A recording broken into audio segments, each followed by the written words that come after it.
અને એક હતો કાચબો. બંને ભાઈબંધ. અલગ મલકની પ્રતાપભાઈ, જયદીપભાઈ, શંકરભાઈ જેવી વાતો કરે. એક દિવસ સસલો કહે કાચબાને, ઓ કાચબા ભાઈ, આપણે બંને વચ્ચે એક શરત કરીએ. તો કાચબો કહે હા હા, બોલો બોલો, કેવી શરત છે? આપણે આમલિયાથી હાથકુંડા જઈએ.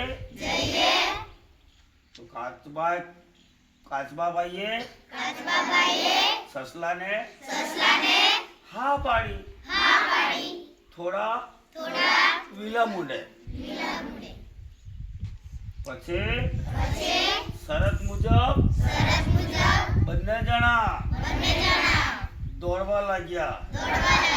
સસલાભાઈ ઊભા કાને આમ જોવે, ઓરા જોવે, આમલિયા જોવે, ડુંગરા જોવે, મવડા જોવે, ક્ષેત્ર જોવે, દોડતો જાય. દોડ્યો એવો દોડ્યો, ના પૂછો વાત. દોડતા દોડતા થાકી ગયો. આંબાનું ઝાડ આવ્યું. વિચાર કર્યો, પાછું વળીને જોયું. કાચબો ધીરો ધીરો ધીરો ધીરો ધીરો ધીરો ધીરો ધીરો ધીરો ધીરો ધીરો ચાલે. સસલાએ વિચાર કર્યો, કાચબો તો ઘણે દૂર છે, ચલો ને થોડી વાર આરામ કરી લેવા દો. એમ કરીને આંબાના ઝાડ નીચે આરામ કરવા લાગ્યો. ઠંડો ઠંડો એવો પવન આવ્યો, એવો પવન આવ્યો, ના પૂછો વાત. ઊંઘી ગયો.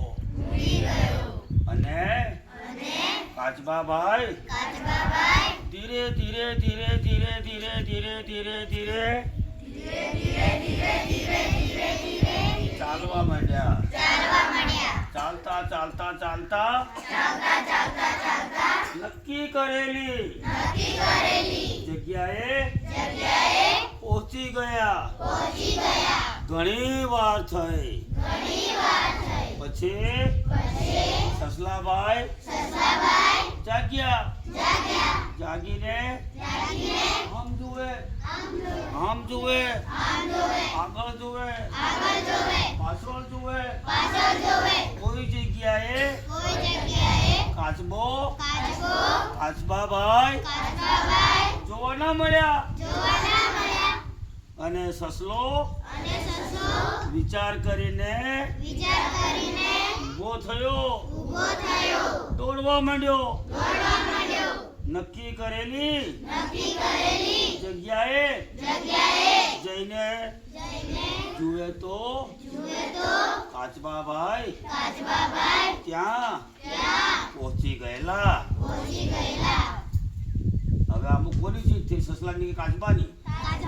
કાચબાની. મારા ભાઈ બહેન, તમે દીકરીઓ છો, તમે દીકરાઓ છો, તમે નાના છો, પહેલું, બીજું, ત્રીજું, ચોથું, પાંચમું, છઠ્ઠું, સાતમું, આઠમું, નવમું, 10મું, 11મું, 12મું ની કોલેજ.